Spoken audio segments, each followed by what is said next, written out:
Kev has spent the last 5 minutes angry at this little tub. Been flicking it and biting it and trying to... I have no idea what he's doing with it. He kept picking it up before. I don't think he likes the way it knocks against him or something. Oh, come on. No, he doesn't want this recorded for evidence.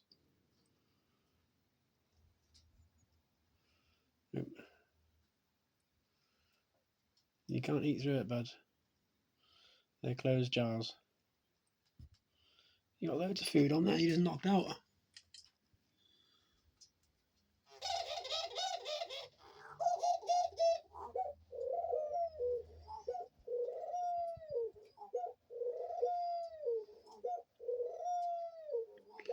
I'm glad that I put there. So there's no room on that desk for him to walk on it now, because otherwise he'd be over there with his head in inside the cage.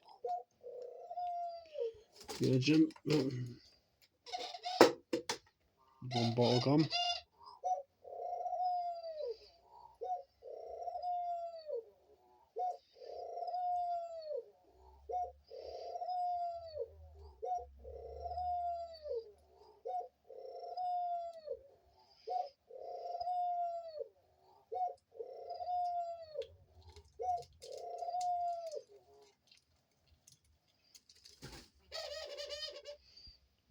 What would you expect? You're silly enough to go over there.